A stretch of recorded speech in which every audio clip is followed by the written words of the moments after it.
ಪಿಂಚಣಿದಾರರು ಸಮಾನ ಗುಂಪಿಗೆ ಸೇರಿದವರಾಗಿದ್ದು, ನಿವೃತ್ತಿಯ ದಿನಾಂಕದ ಆಧಾರದ ಮೇಲೆ ಅವರನ್ನು 2 ವರ್ಗಗಳಾಗಿ ವಿಂಗಡಿಸುವುದು ಸಂವಿಧಾನದ 14ನೇ ವಿಧಿಯ ಉಲ್ಲಂಘನೆಯಾಗುತ್ತದೆ ಎಂದು ಹೈಕೋರ್ಟ್ ಆದೇಶಿಸಿದೆ. ಅಲ್ಲದೆ 2005ರ ಜುಲೈ 1ಕ್ಕಿಂತ ಮುಂಚಿತವಾಗಿ ನಿವೃತ್ತಿ ಹೊಂದಿದ ಕರ್ನಾಟಕ ವಿದ್ಯುತ್ ನಿಗಮ ನಿಯಮಿತ ನೌಕರರ ಕುಟುಂಬಗಳಿಗೆ ಪರಿಷ್ಕೃತ ಪಿಂಚಣಿ ಸೌಲಭ್ಯ ಒದಗಿಸುವಂತೆ ನ್ಯಾಯಾಲಯ ನಿರ್ದೇಶನ ನೀಡಿದೆ. ಕೆಪಿಸಿಎಲ್ ಸಲ್ಲಿಸಿದ್ದ ಮೇಲ್ಮನವಿ ಅರ್ಜಿ ವಿಚಾರಣೆ ನಡೆಸಿದ ನ್ಯಾಯಮೂರ್ತಿ ಅನು ಶಿವರಾಮನ್ ಮತ್ತು ನ್ಯಾಯಮೂರ್ತಿ ತಾರಾ ವಿತಸ್ತಾ ಗಂಜು ಅವರಿದ್ದ ವಿಭಾಗೀಯ ಪೀಠ ಈ ಆದೇಶ ನೀಡಿದೆ. ಪಿಂಚಣಿ ಪರಿಷ್ಕರಣೆಯಿಂದ ಸುಮಾರು 250 ಕೋಟಿ ರೂಪಾಯಿ ಹೊರೆಯಾಗಲಿದೆ ಎಂಬ ಕೆಪಿಸಿಎಲ್ ವಾದ ತಳ್ಳಿಹಾಕಿರುವ ವಿಭಾಗೀಯ ಪೀಠ, ಏಕಸದಸ್ಯ ಪೀಠಕ್ಕೆ ಅರ್ಜಿ ಸಲ್ಲಿಸಿರುವವರು ಬಾಕಿ ಮೊತ್ತದ ಹಕ್ಕು ಬಿಟ್ಟುಕೊಟ್ಟಿರೋದ್ರಿಂದ ಕೇವಲ 4 ಕೋಟಿ ರೂಪಾಯಿ ವೆಚ್ಚದಲ್ಲಿ ಈ ಸೌಲಭ್ಯ ನೀಡಬಹುದಾಗಿದೆ ಎಂದು ಹೇಳಿದೆ.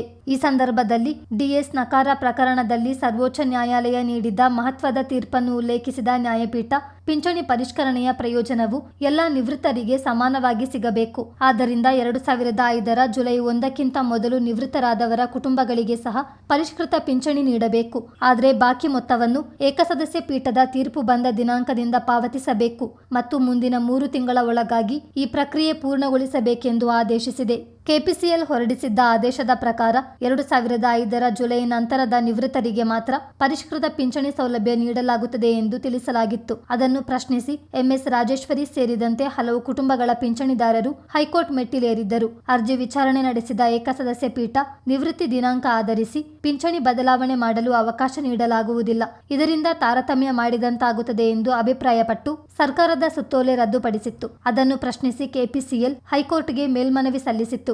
ಚಿತ್ತಾರ ನ್ಯೂಸ್, ಮಡಿಕೇರಿ.